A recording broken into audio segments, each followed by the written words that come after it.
Hello, everyone. My name is Mike Moran, author of the Believers superhero novel trilogy. We are currently in book two, and we're going to read a chapter today. So let me share my screen and let's get started. Here we are, chapter 5, Cynthia and Mr. Cream. What am I thinking, Cynthia? I don't know. Try focusing your power. I can't feel anything, Cynthia sighed. Does your power require physical contact?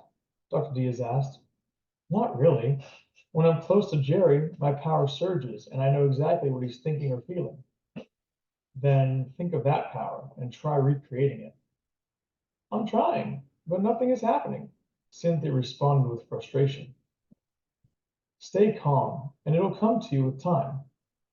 I don't have time. I need this to work now. I feel useless otherwise, Cynthia said with a desperate tone.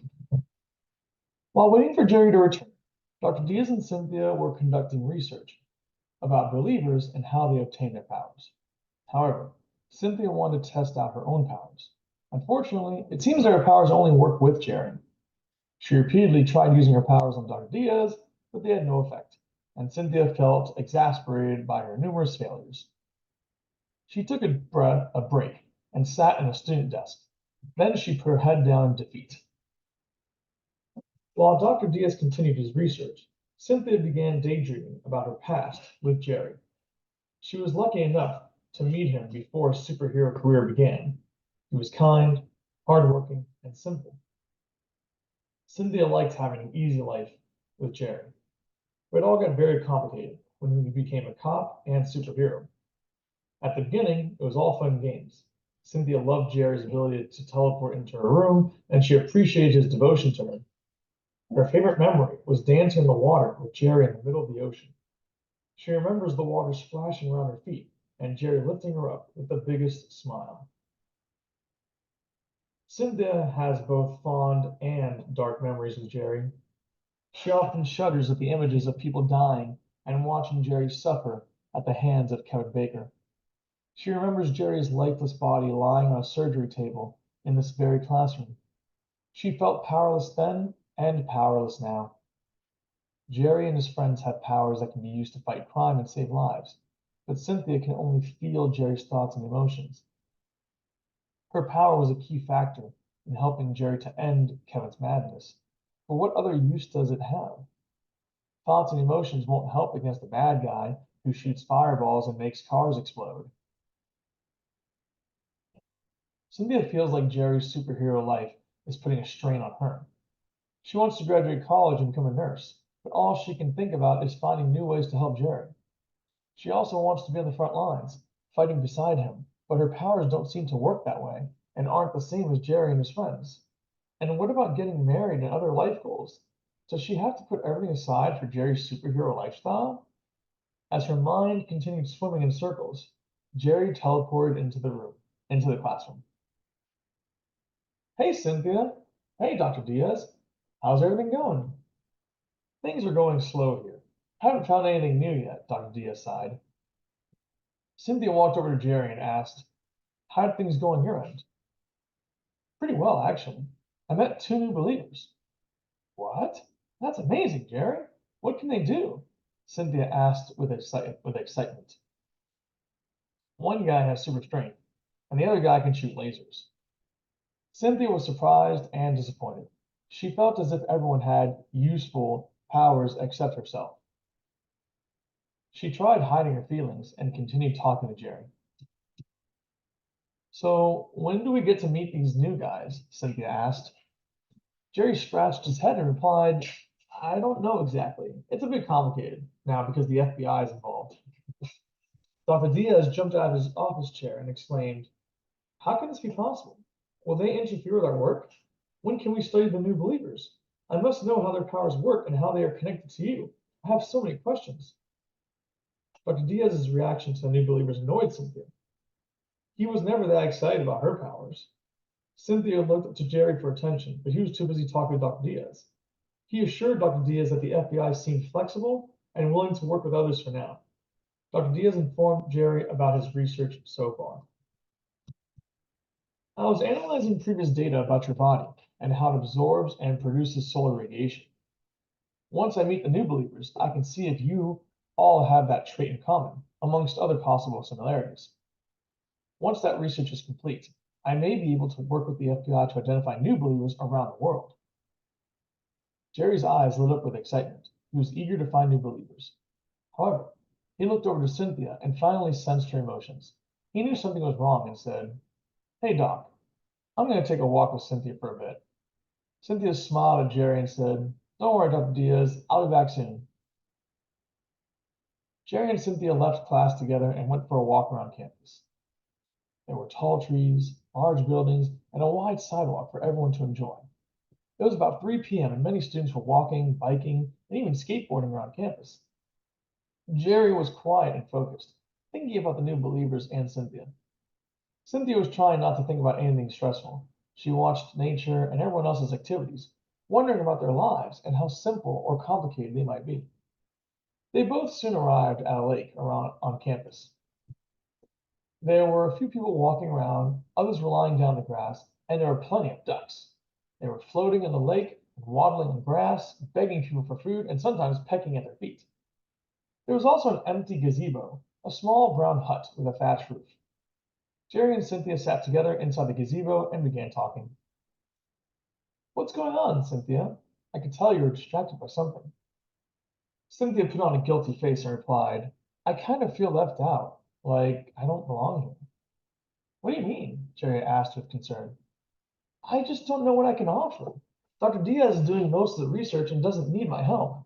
I don't have any useful superpowers, so why am I here?"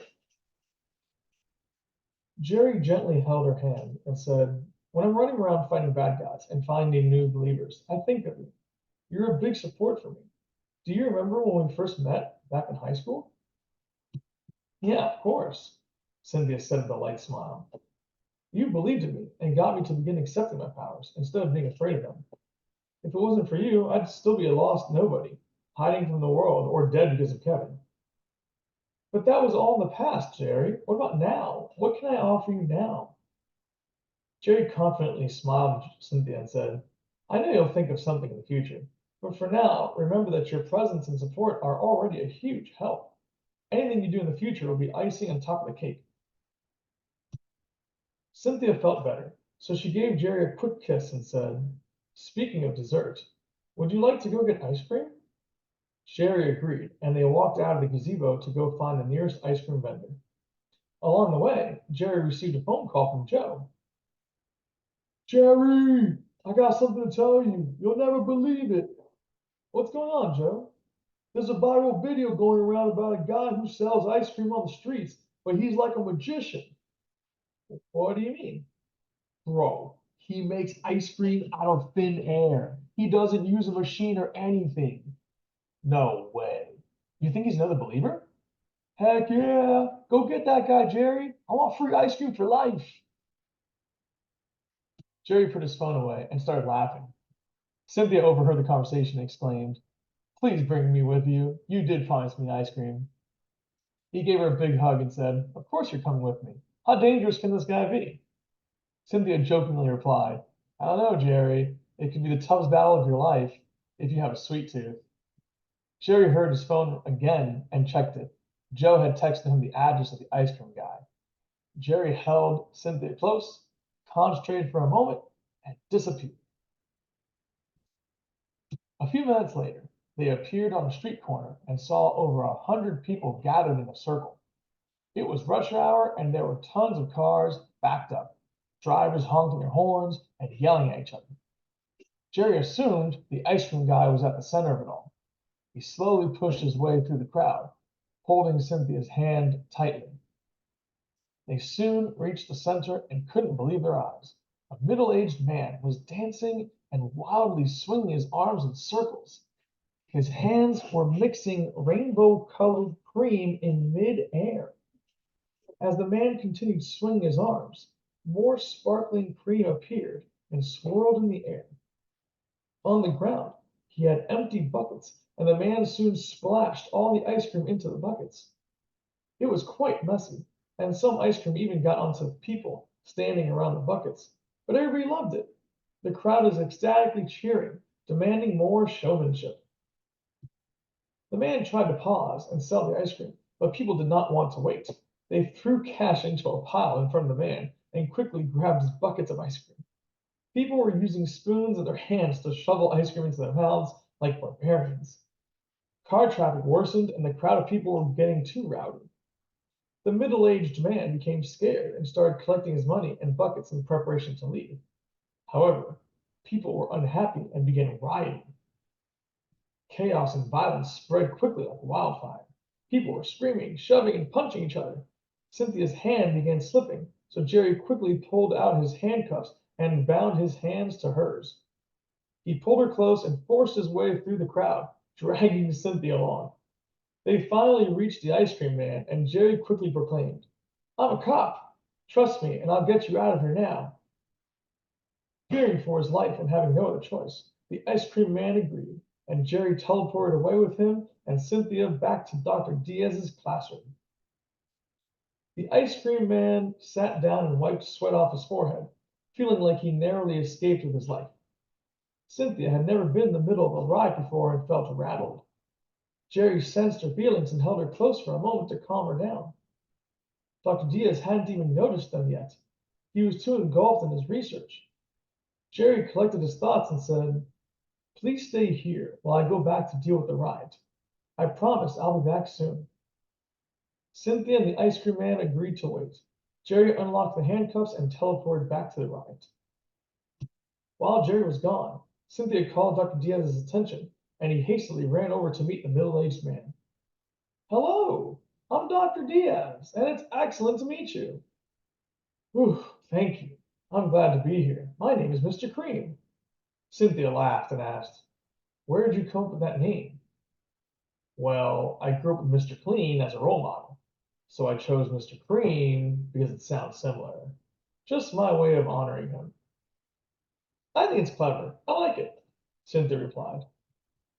Mr. Cream thanked her and then proceeded to answer a dozen questions from Dr. Diaz. He was adamantly gathering as much data as possible, looking for any similarities between Jerry and Mr. Cream. Cynthia quietly listened and learned as much about his powers as possible, hoping it would somehow help her find better ways to utilize her own powers. Jerry soon returned, happy that he broke up the riot and brought Cynthia and Mr. Cream to safety. As a thank you, Mr. Cream made fresh ice cream for Jerry and Cynthia. Jerry ate strawberry banana ice cream, while Cynthia ate cookie dough ice cream. Dr. Diaz took detailed notes and videotaped Mr. Cream for further data analysis. Afterward, Jerry asked Mr. Cream if he was looking for a job, and he happily accepted. Jerry thanked Dr. Diaz for his help and told Cynthia that he had more work to do and would see her again soon. Cynthia kissed Jerry goodbye and he teleported away, transporting Mr. Cream to meet the FBI and other believers. And that's it. We just finished chapter 5. I hope you all enjoyed it and hope to see you all again for the next video. Thank you very much.